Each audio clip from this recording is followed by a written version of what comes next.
Welcome to Parent Talk. I'm Amy Phoenix. I'm Michael Phoenix. And this is Grace Phoenix. We're glad that you're here. I trained to become a facilitator of Parent Talk in 2009, and the way that I came upon Parent Talk was a few years ago. I had a really awakening experience about how much my thoughts and my approach towards parenting was influencing the experience I was having between myself and my children. I had a lot of anger.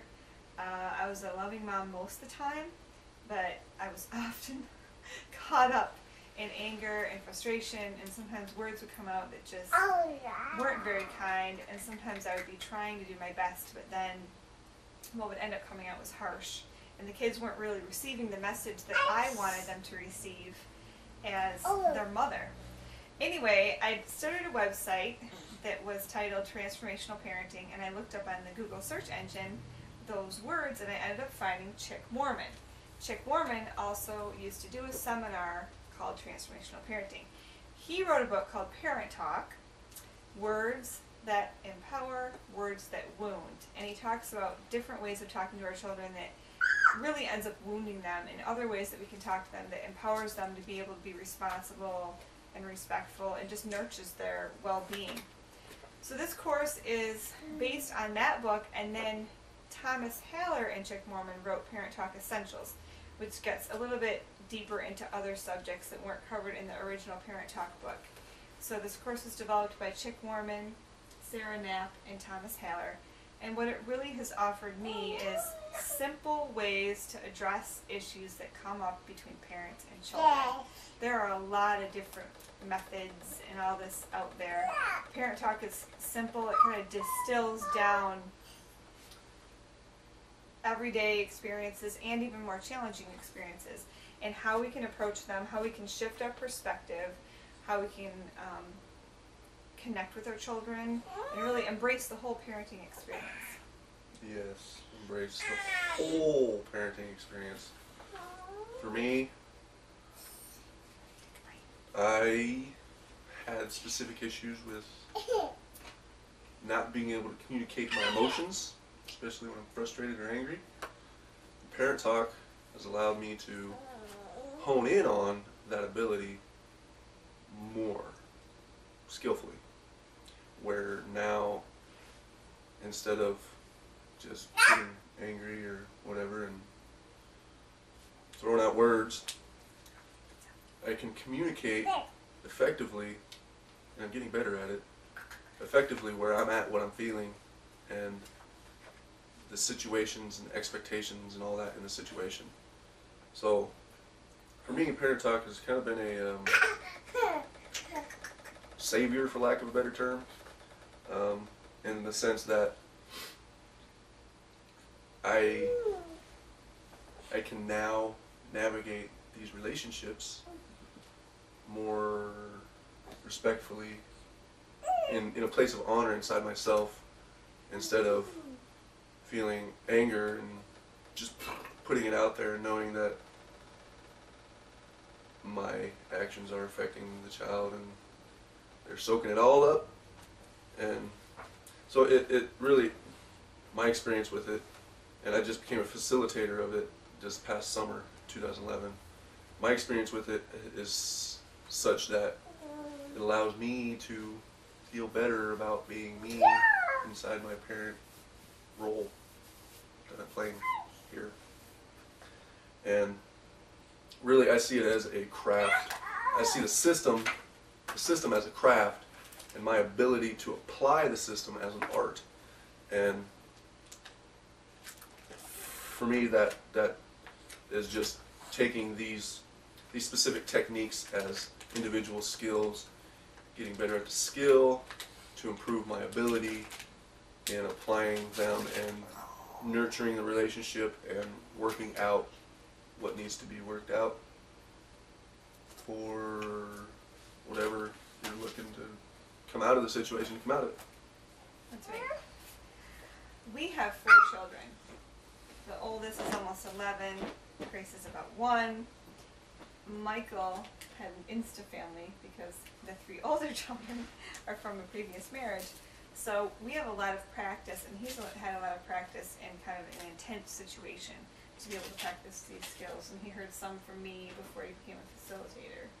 And it's been really nice to work on it together, so we encourage you to do that with a friend or partner if you're able to do that. Yeah, I strongly recommend it because there's a degree of feedback and reflection and mirroring that is just not available if you're trying to do it by yourself. Right. Which is why through this course we decided to have it be where one of us to be the facilitator and one of us to be the student. So when you listen to the audios, there's a little bit of a back and forth. Instead of just us both presenting from the position of a facilitator, there's a little bit of back and forth, and then like alternating audios. Mike will be the facilitator and I'll be the facilitator. So you get to hear kind of different points of view and how you can use those things. Yes, different points of view are valuable. That's right. Very valuable. That's right. Especially if you're in a relationship where you don't know if your significant other wants to do this kind of thing. Like, their point of view is valuable, and having these skills for yourself in the relationship is useful to talk about what you want to bring out in parent-child relationship. Exactly. So you can apply it to more than just parent to child. It's person to person, inner self-talk. It's a lot of it. It applies a lot of different places. Right. And I've even found that having these skills has allowed me to help other people who come to me like with problems, because they're problem-solving skills. So they're not just for parenting. They're for life. They really are. And the thing about it is, I'm kind of an artist, and there's certain techniques in here that have helped me develop my creativity even more, to broaden it and see possibilities and horizons where I couldn't previously see it. So, like, it applies in ways that you may not necessarily see right now, and it might just pop up one day. So, I strongly recommend really engaging the material and applying it, not just to get something out of the parent-child relationship, but as a way to develop yourself and your character to be more responsible, to have a higher degree of ability in the way that you create life and your environment and your relationships. Right. Who knew you were going to get out of this just a parenting course? Right. But we really look at the challenges that come up in parenting and life as opportunities. And so Parent Talk just flows right along with that, and we encourage you, if you have questions along the way, to bring them up in the forums, because parents are going to be in and out of there discussing things. We'll be in and out of there occasionally, and you can really give and receive parent-to-parent support in the forums. We'll also occasionally do some live calls, but the forums can bring a sense of support in this that you might not have if you're not reaching out, so we encourage you to reach out. Right. Yeah, they're not, the questions that you ask inside the forum may or may not be answered by us, and it's, the purpose of the forum is to facilitate discussion amongst parents for the purpose of bettering ourselves as parents. It's not just us saying you need to do this thing. It's us holding a space for us all to come together. That's right. Right. And there's one more thing I do want to mention, that if right now you're using some techniques that are punitive, they're punishment based, during the course and as you listen, you may just want to set them up on a shelf. This course is designed to create emotionally healthy relationships.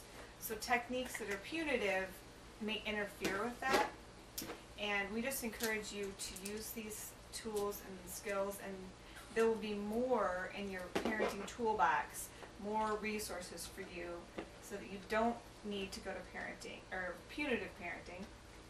And personally, I'd like to invite you to completely let go of that if that's something you're open to, but please don't allow that to stop you from using Parent Talk, because it's a gradual transition if that is a choice that you want to make. Right. Think of it like this metaphor. You got a toolbox, like a hammer and screwdriver, and a club in your toolbox. I've been in the punishment mindset, and though I consider it the club in the toolbox, and like I'm just going to set it there. And that club may be useful for some situations to do some things, but I'm setting it aside, and I might just take it out of my toolbox completely to get better at using a hammer or a sledgehammer or a screwdriver or whatever. So the thing is the club is like an all-purpose tool. It fixes everything, right? But you may not need the club. You may not need it. All you may need is a really small screwdriver to tighten up a little screw, and it fixes the problem. So, like, putting punishment aside is just kind of setting that club down to pick up some of these other things and get better at these other things. And you may find that you don't even need the club anymore. You just use these things. And there's very specific, very minute, subtle things that these tools are designed for, that once you understand how to use the tool and get better at using the tool, the club just, its purpose, it doesn't have a purpose in toolbox anymore. So if you just stay open, enjoy the experience, use the skills, practice them, remember that it's a process, and that the most important thing is that you enjoy the experience as much as possible. yes, Let's say. yes. And, you know, parent-child can't get time back. So. With that,